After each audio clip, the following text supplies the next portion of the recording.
Horror stories in Hindi में आप सभी का स्वागत है। दोस्तों, अगर आप लोग इस चैनल पर नए हो तो इस चैनल को सब्सक्राइब कर लीजिए। जाकर हमारी दूसरी कहानियाँ ज़रूर देखें और सुनें। आप लोगों को बहुत मज़ा आएगा। साथ ही साथ डिस्क्रिप्शन बॉक्स में हमारा इंस्टाग्राम का लिंक है और व्हाट्सएप का नंबर है। अगर आप में से कोई हमें अपनी कहानियाँ भेजना चाहता है तो उस लिंक पर क्लिक करके हमें अपनी कहानियाँ भेज सकता है। चलिए बढ़ते हैं हमारी आज की कहानियों की ओर। आधी रात को अकेले घर लौटना मेरी आदत नहीं थी, मगर उस रात बस एक यही रास्ता बचा था। बारिश थम चुकी थी, हवा में ठंडी सनसनाहट थी और स्ट्रीट लाइट्स भी टिमटिमा रही थी। पार्क के पास से निकलते हुए अचानक मुझे लगा कि किसी की नज़रें मुझ पर है। मैंने पीछे मुड़कर देखा। एक बूढ़ा आदमी दूर से खड़ा था। उसकी पीठ में थोड़ी सी कुबड़ निकली हुई थी और सिर झुका हुआ था। अंधेरे में उसका चेहरा साफ नहीं दिख रहा था, लेकिन फिर भी मुझे ऐसा लग रहा था कि उसकी नज़रें मेरे ही ऊपर है। मैंने रास्ता बदलने का सोचा, मगर तभी उसने भी चलना शुरू कर दिया। मेरी रफ्तार तेज़ हो गई, उसकी भी तेज़ हो गई। ये सब इतना जल्दी हुआ कि मैं खुद ही सहम नहीं पाया। वो आदमी ना तो दौड़ रहा था, ना ही तेज चल रहा था। बस एक ऐसा लग रहा था कि परछाई की तरह वो उड़ता हुआ मेरे साथ चल रहा है। पार्क खत्म हुआ और सर्कल आ गया। थोड़ी राहत मिली, शायद अब वो मुड़ जाएगा, मगर नहीं। वो सर्कल को पार करके फिर मेरे पीछे आने लगा। मेरा दिल जोरों से धड़कने लगा, सांसें तेज हो रही थी। मैंने फ़ोन निकाल कर पुलिस को कॉल करने की कोशिश की, मगर नेटवर्क नहीं था। घबराहट के मारे मेरा गला सूख चुका था। अब घर भी दूर लगने लगा था। कुछ मिनट ऐसे ही कटे। मैं बस चले जा रहा था और वो पीछे आ रहा था। इस दौरान वो एक बार भी नहीं रुका, कुछ नहीं बोला। बस उसकी मौजूदगी से ही एक खौफनाक सन्नाटा छाया हुआ था। फिर अचानक वो गायब हो गया। सर्कल के अगले मोड़ पर वो बस नहीं था। मैं नहीं जानता वो कहाँ था, लेकिन वो मुझे आसपास नहीं दिख रहा था, मानो हवा में कहीं गायब हो गया। मैं वहीं रुककर हर तरफ देखने लगा, लेकिन कुछ नहीं दिखा। थोड़ी देर बाद अपने आप को संभाला और तेज़ी से घर की तरफ भागा। दरवाज़ा खोलकर अंदर घुसते ही मैं ज़मीन पर गिर गया। मेरी माँ मेरे पास दौड़ कर आई। इन्होंने सब कुछ बता दिया। अगले कुछ दिनों तक मैं घर से बाहर नहीं निकला। पुलिस को भी जाकर बताया, मगर उनके पास कोई सुराग नहीं था। वो बूढ़ा आदमी कौन था, क्या चाहता था, ये सवाल मुझे बहुत समय तक परेशान करता रहा। फिर कुछ समय के बाद रात को खिड़की खटखटाने की आवाज़ आई। मैं एकदम से सहम कर उठा। यह आवाज़ जानी पहचानी थी। बाहर बारिश हो रही थी, स्ट्रीट लाइट्स अब भी टिमटिमा रही थी और दूर पार्क के पास वो बूढ़ा आदमी खड़ा था। इस बार उसके हाथ में कोई चीज़ थी जो चमक रही थी। पता नहीं वो क्या था, लेकिन उस चमक में एक अजीब सा डर छुपा था। मैं चीखने ही वाला था, तभी अचानक बिजली चली गई। कमरे में अंधेरा छा गया। कुछ सेकंड बाद जब बिजली वापस आई तो बाहर कुछ नहीं था। ना वो बूढ़ा, ना वो खिड़की खटखटाने की आवाज़, और न ही उसके हाथ में वो चमकती हुई वो चीज़। मैंने पुलिस को फिर से बुलाया। इस बार उन्होंने घर के बाहर कैमरा लगवा दिया। हर रात डर के साए में कटती थी, लेकिन कैमरे में भी कभी कुछ नहीं आया। वो बूढ़ा कभी वापस आया ही नहीं। उसकी खौफनाक मौजूदगी का साया हालांकि आज भी कभी कभी मुझे महसूस हो जाता है। दोस्तों, ये एक छोटी सी इनकी सच्ची घटना थी।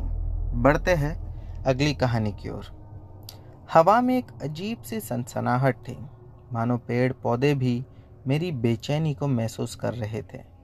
पहाड़ों के बीच बसा हमारा छोटा सा गांव अंधेरे में डूबा हुआ था।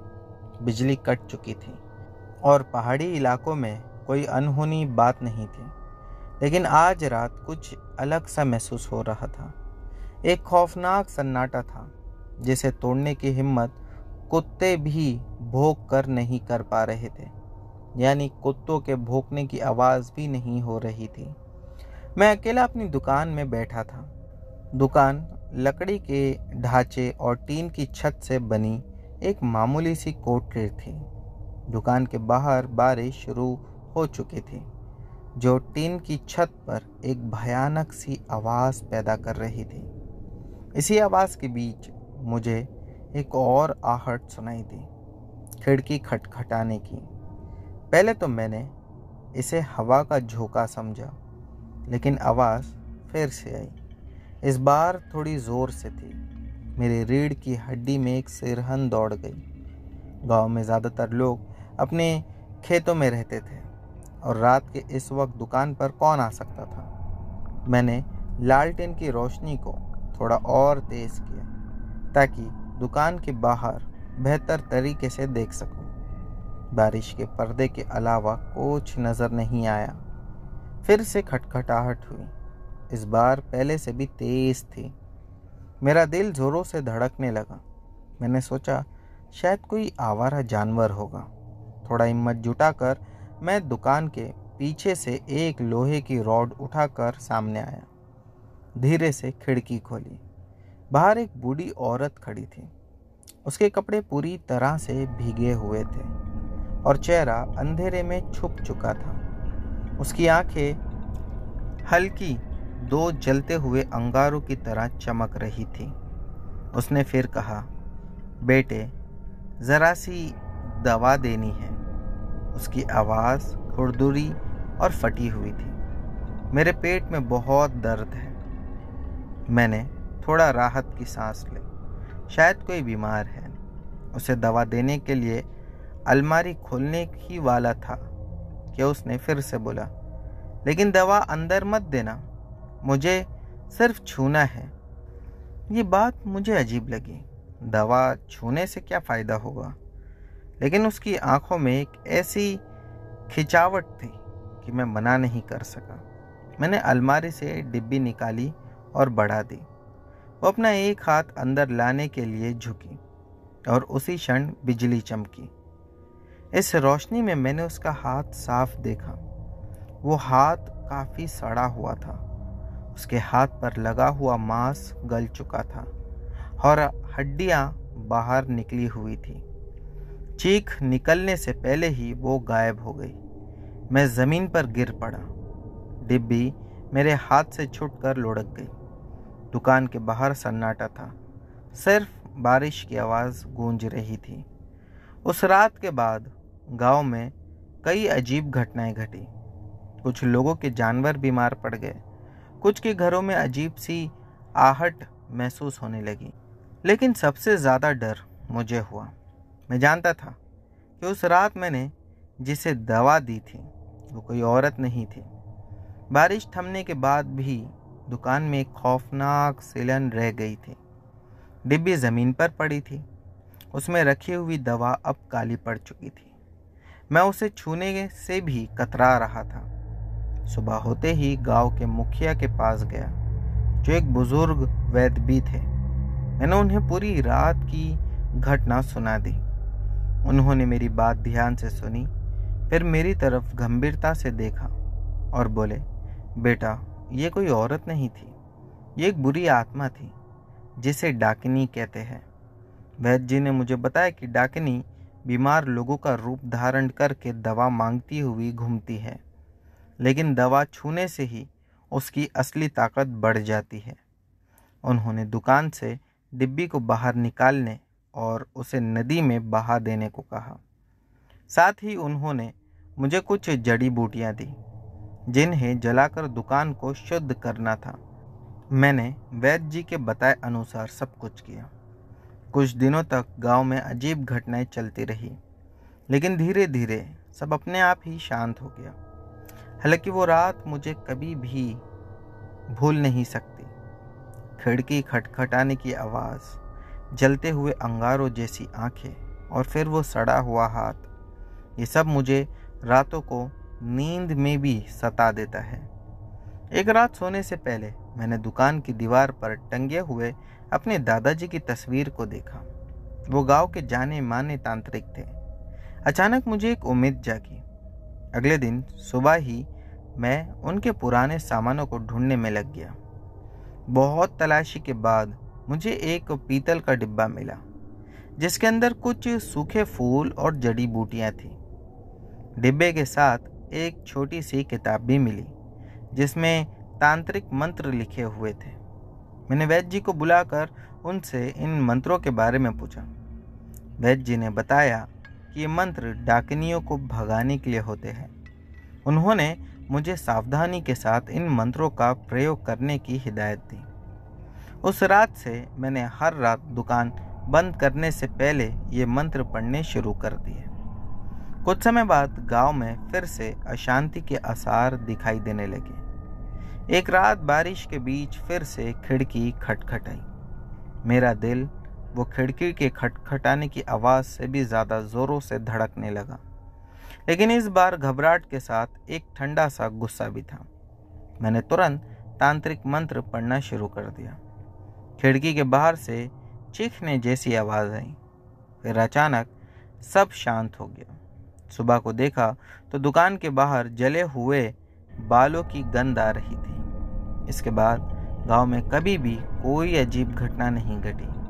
शायद वो डाकिनी हमेशा के लिए अब जा चुकी थी, या शायद दादाजी की विरासत ने मेरी रक्षा कर ली।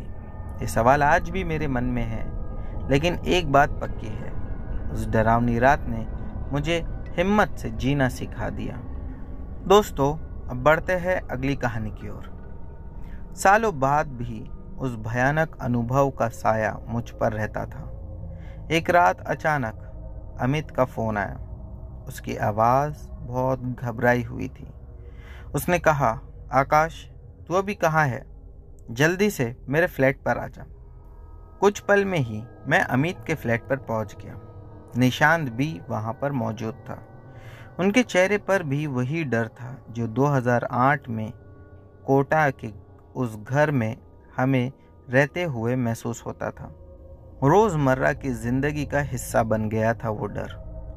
अमित ने बताया कि कुछ हफ्तों से उसे फिर से वो बूढ़ी औरत सपने में आ रही है, लेकिन इस बार वो पहले से ज़्यादा गुस्से में दिखती है।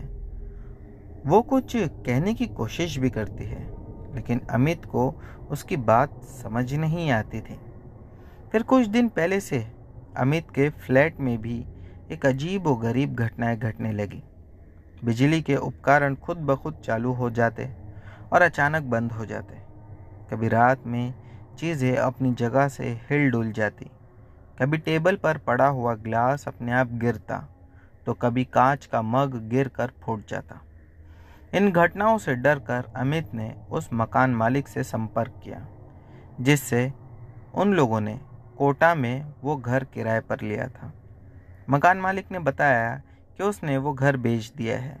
नए मालिक के बारे में उसे कोई जानकारी नहीं थी।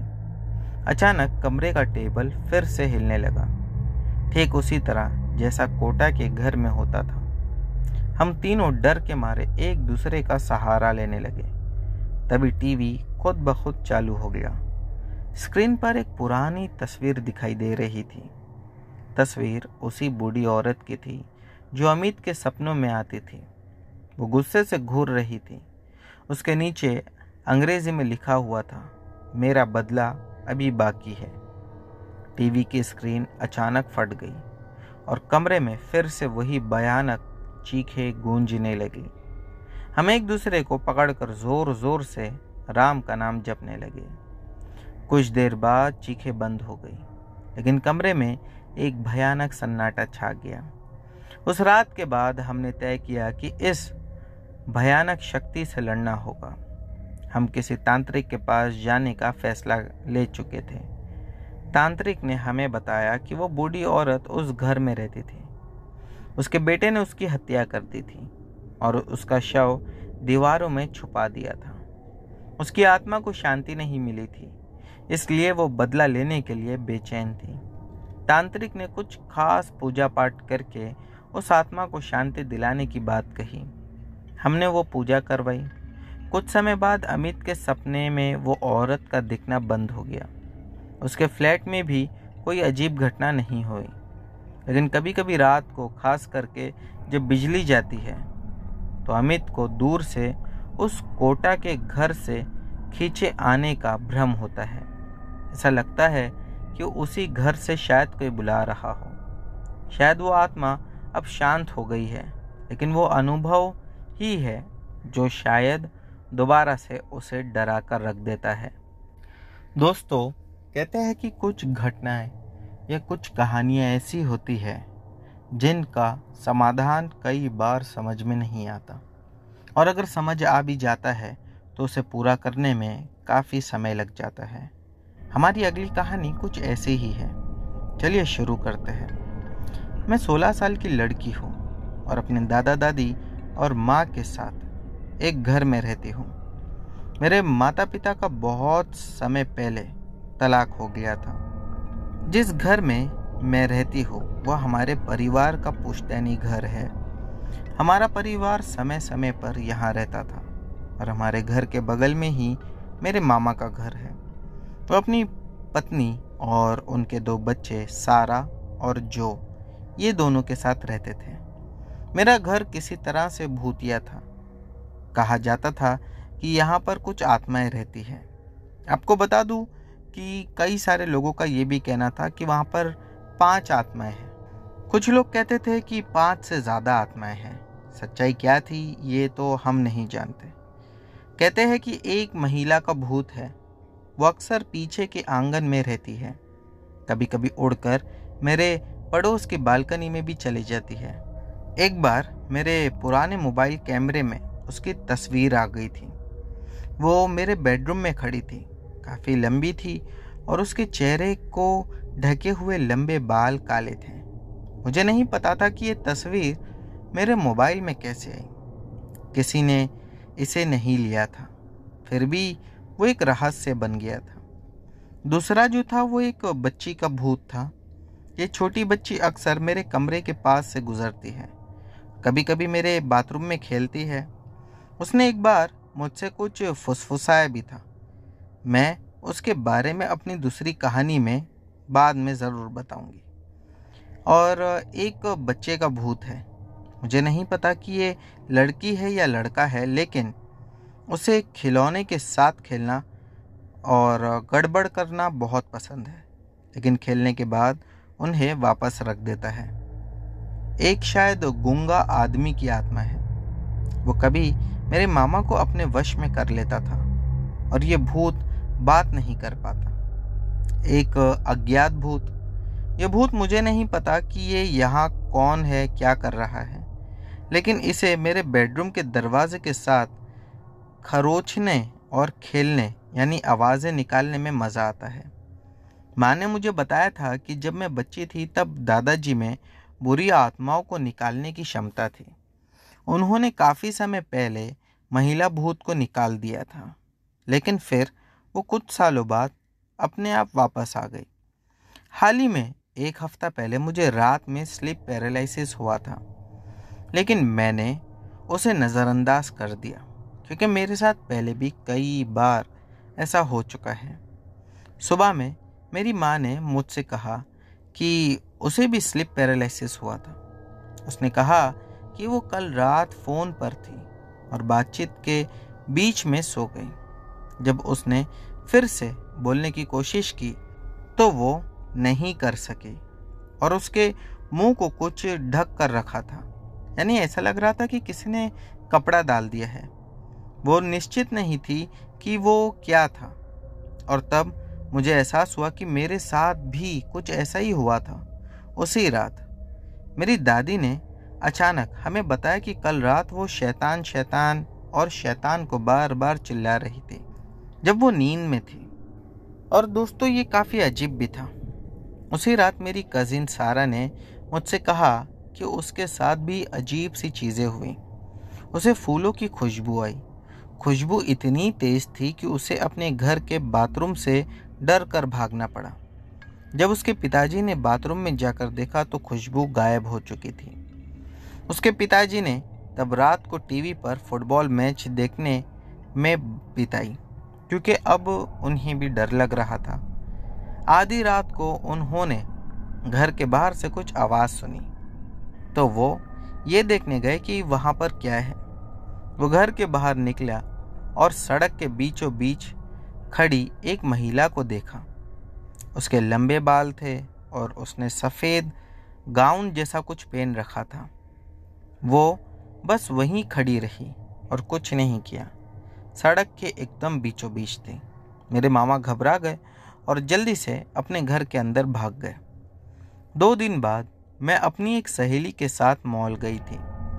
ये हमेशा की तरह ही था, लेकिन जब हम मॉल के फूड कोर्ट में बात कर रहे थे तो उनमें से एक ने मुझसे पूछा, तुम्हारा पैर को क्या हुआ? मैंने शॉर्ट पैंट पहन रखी थी।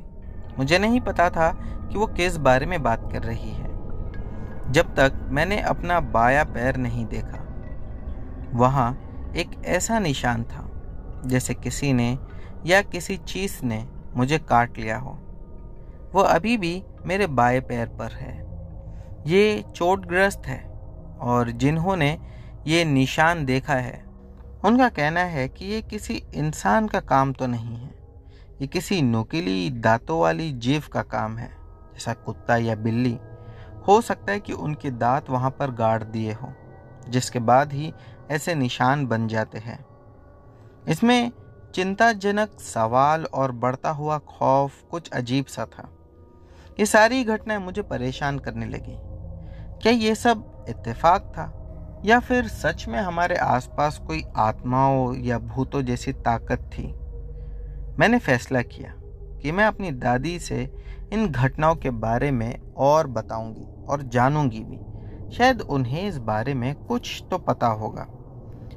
रात के खाने के बाद जब हम लिविंग रूम में बैठे थे, मैंने अपनी दादी से पूछा, दादी ये सब क्या हो रहा है?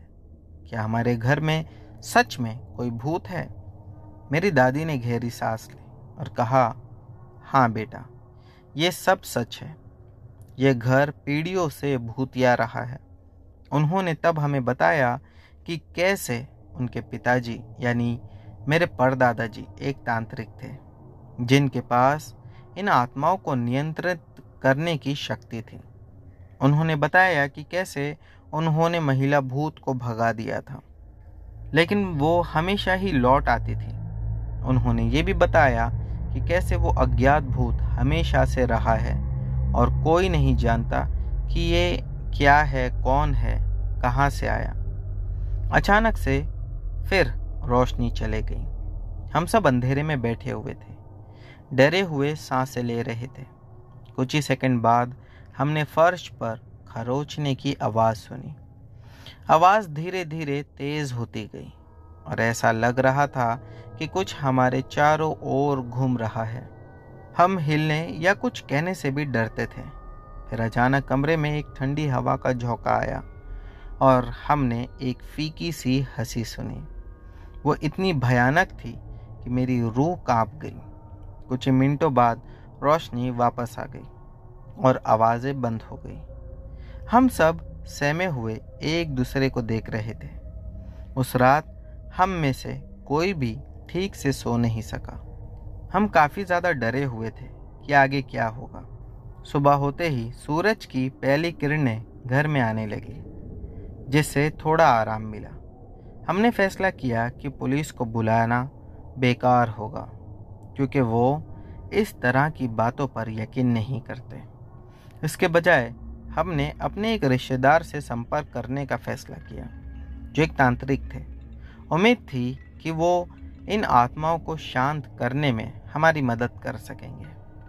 कुछ दिनों बाद हमारे रिश्तेदार तांत्रिक जी हमारे घर आ गए। वे एक लंबा सा धोती पहने हुए थे और उनकी गर्दन में रुद्राक्ष की माला भी थी। उनके चेहरे पर एक गंभीर भाव था।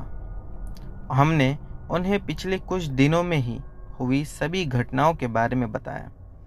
उन्होंने ध्यान से सुना और फिर पूरे घर का निरीक्षण किया। उन्होंने विशेष रूप से पिछवाड़े के क्षेत्र और उस कोने पर ध्यान दिया जहां महिला भूत अक्सर दिखाई देती थी। निरीक्षण के बाद तांत्रिक जी ने हमें बताया कि हमारे घर में एक से अधिक आत्माएं हैं और उनमें से कुछ बहुत क्रोधित हैं।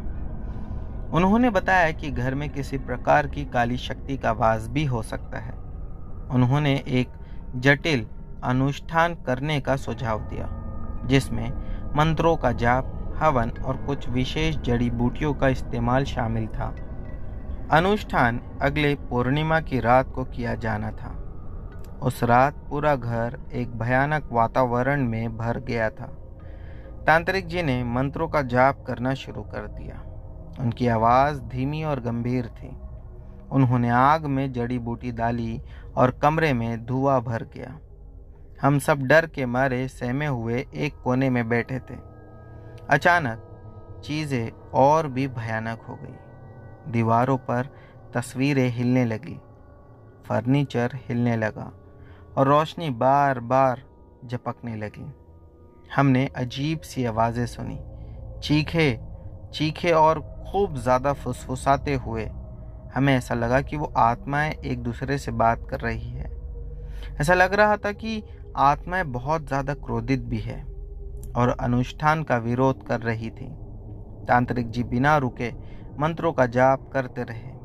उनका माथा पसीने से तर था, लेकिन उन्होंने अपना ध्यान भटकने नहीं दिया। अनुष्ठान कई घंटों तक चला। हम थकान और डर से लगभग टूट चुके थे, लेकिन फिर धीरे धीरे अजीब हरकतें कम होने लगी। आवाज़ें फीकी पड़ गई और रोशनी स्थिर हो गई। अनुष्ठान पूरा होने के बाद तांत्रिक जी ने हमें बताया कि उन्होंने आत्माओं को कुछ समय के लिए शांत कर दिया है। उन्होंने हमें चेतावनी दी कि वो पूरी तरह से ख़त्म नहीं हुई है और भविष्य में वापस आ सकती है। उन्होंने हमें घर में सकारात्मक ऊर्जा बनाए रखने के लिए कुछ उपाय भी बताए, जैसे नियमित रूप से पूजा करना, तुलसी का पौधा लगाना और घर में घंटी बजाना। अगले कुछ दिन शांत रहे। ऐसा लगा कि तांत्रिक जी का अनुष्ठान कारगर रहा, लेकिन हमेशा की तरह ये शांति काफ़ी दिनों तक बनी नहीं रही। कुछ हफ्तों बाद अजीब घटनाएं फिर से शुरू हो गई। हमने स्पष्ट आवाज़ें सुनी, चीज़ें इधर उधर खिसकने लगी और रात में, मैं आपको कैसे बताऊँ, एक अनएक्सप्लेनेबल ठंड का एहसास होने लगा। ये स्पष्ट था कि भूतों की लड़ाई अब भी ख़त्म नहीं हुई थी। हम भयभीत थे, लेकिन हार मानने को भी तैयार नहीं थे। हमने फैसला किया कि इस भयानक स्थिति में भी हम लड़ते रहेंगे। हमने एक स्थानीय पुजारी जी से संपर्क किया, जो हर हफ्ते हमारे घर में पूजा करने आते थे। हम उम्मीद कर रहे थे कि धर्म और अध्यात्म की शक्ति के माध्यम से हम शांति पा सकेंगे। एक रात चीज़ें एक बहुत ज़्यादा भयानक मोड़ ले लेती है। मैं अचानक अपने बिस्तर पर बैठ जाती हूँ। मेरी सांसें तेज चलने लगी। मुझे एक अजीब सी घुटन सा एहसास हो रहा था, जैसे कोई अदृश्य हाथ मेरे सीने को दबा रहा हो। मैं चीखने की कोशिश करती हूँ, लेकिन मेरी आवाज़ नहीं निकलती। कमरे में अंधेरा छाया हुआ है और एक भयानक ठंड का एहसास हो रहा था। अचानक मुझे दीवार पर एक परछाई दिखाई दी। ये लंबी और दुबली है, नुकीले हाथ और पैर है। मैं डर के मारे जकड़ जाती हूँ। ये वही अज्ञात भूत है जिसका जिक्र दादी ने किया था। परछाई धीरे धीरे मेरी ओर बढ़ती है। मैं अपनी आंखें बंद कर लेती हूँ और प्रार्थना करती हूँ कि ये एक बुरा सपना हो। लेकिन फिर मैं अपने बिस्तर के किनारे ठंड हाथों को महसूस करती हूँ। वे मुझे पकड़ने की कोशिश कर रहे हैं। मैं चीखने की पूरी कोशिश करती हूँ और इस बार एक कमज़ोर आवाज़ भी निकलती है। मेरे चीखने की आवाज़ सुनकर माँ कमरे में दौड़ती हुई आई। वे बत्ती जलाई और मेरे बिस्तर पर दौड़ती हुई मेरे पास आई। परछाई अब गायब हो चुकी थी, लेकिन कमरे में अभी भी एक भयानक माहौल बना हुआ था।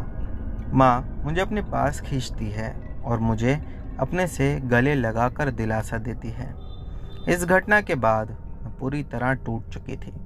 मैं अब और इस भयानक घर में नहीं रहना चाहती थी, लेकिन माँ का कहना था कि हमारे पास जाने के लिए कहीं और घर नहीं है।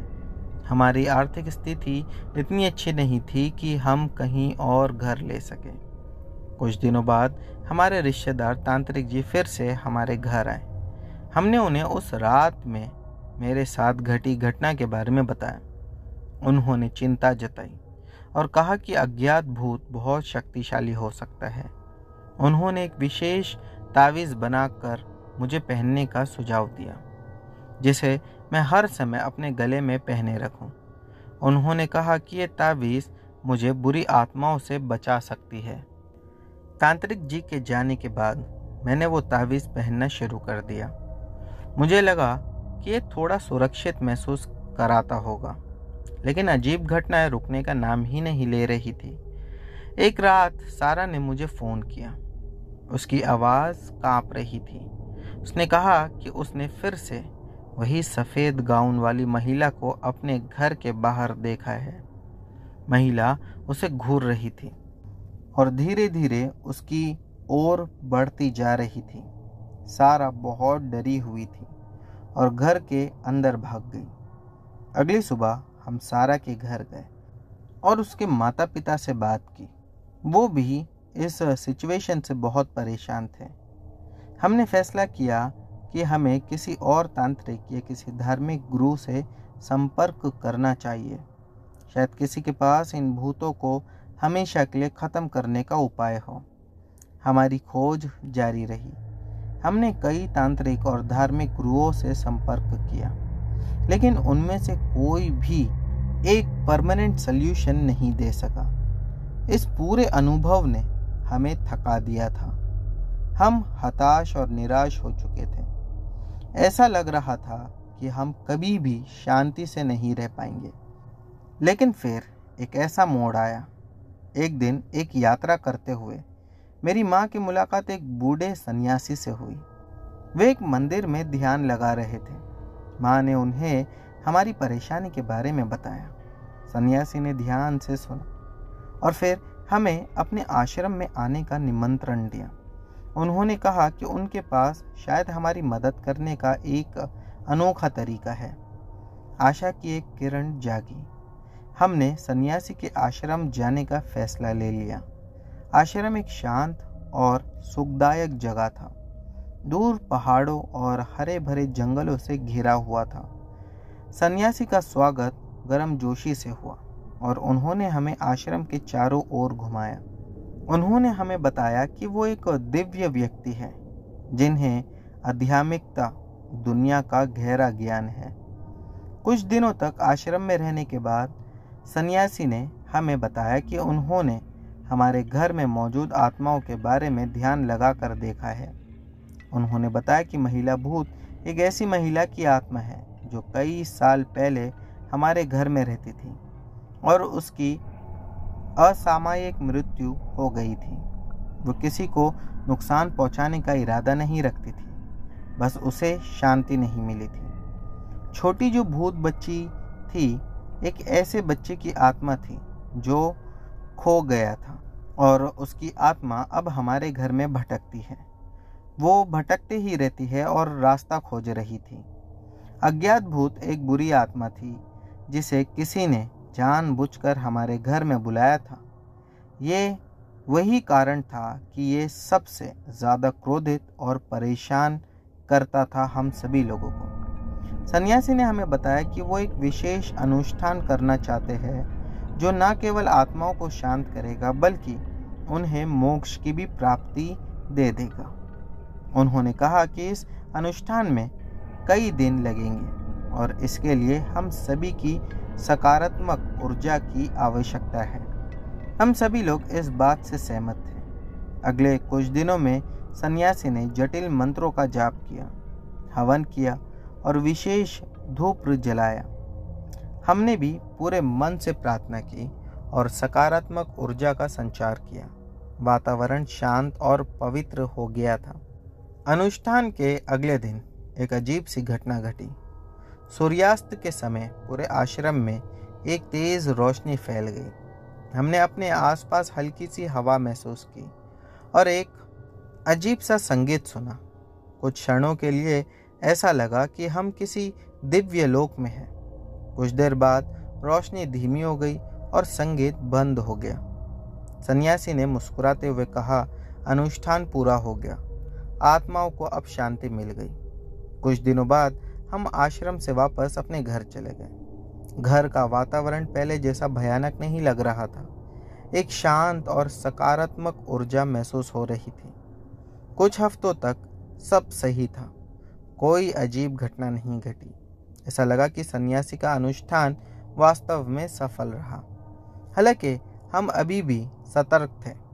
हमने नियमित रूप से पूजा करना जारी रखा और घर में सकारात्मक ऊर्जा बनाए रखने के लिए सभी ज़रूरी उपाय किए। हम उम्मीद कर रहे थे कि भूतों की कहानी अब हमारे जीवन का हिस्सा नहीं रहेगी। कुछ समय बीत गया। हम अपने जीवन के साथ आगे बढ़ने लगे। भूतों का खौफ धीरे धीरे कम होता जा रहा था। एक दिन स्कूल के बाद मैं अपने दोस्तों के साथ पार्क में घूम रही थी। अचानक मुझे एक परिचित सी आकृति दिखाई दी। ये वही सफ़ेद गाउन वाली महिला थी जिसे सारा ने अपने घर के बाहर देखा था। महिला मेरी ओर देख रही थी। उसकी आंखें उदास थी, लेकिन इस बार मुझे उससे डर नहीं लग रहा था। मुझे लगा कि शायद वो मुझे अलविदा कह रही है। कुछ ही सेकंड बाद महिला धीरे धीरे फीकी पड़ गई और एकदम से गायब हो गई। मैं अपने दोस्तों को महिला के बारे में नहीं बता पाई। मुझे लगा कि वो मेरा विश्वास नहीं करेंगे, लेकिन मेरे दिल में मुझे पता था कि मैंने जो देखा था वो असली था। शायद वो महिला भूत आखिर में शांति पा गई थी। इस अनुभव ने मुझे सिखा दिया था कि दुनिया में ऐसी चीज़ें हैं जिनके बारे में हमारी समझ बहुत अलग है, और ऐसी शक्तियाँ भी दुनिया में है जो लोगों को दिखाई नहीं देती, और ना ही तो कई बार हम उन्हें समझने में सफलता नहीं प्राप्त कर सकते। बस इससे मुझे ये सीख मिली कि कितनी ही बुरी घटना क्यों ना हो जाए और कितना ही बुरा समय क्यों ना चल रहा हो, हमेशा उम्मीद अच्छे की ही रखना चाहिए। तभी ही हम मुश्किलों को पार कर सकते हैं। कुछ साल बाद हम अपने परिवार के साथ उस पुश्तैनी घर से चले गए। हम एक नए और शांत इलाके में रहने लगे, लेकिन मैं कभी भी उस अनुभव को नहीं भूल पाऊंगी। ये मुझे ज़िंदगी भर याद रहेगा, क्योंकि इसने मुझे मजबूत बनाया और लड़ने की क्षमता डाल दी। तो दोस्तों, ये थी हमारी आज की सभी कहानियाँ। उम्मीद करता हूँ कि आप लोगों को पसंद आई होगी। दोस्तों, इनमें से जो भी कहानी आप लोगों को अच्छी लगी हो उसके बारे में नीचे कमेंट सेक्शन में लिखना मत भूलना। चैनल पर नए हो तो बिना सब्सक्राइब किए मत जाना। मिलते हैं हमारी अगली वीडियो में।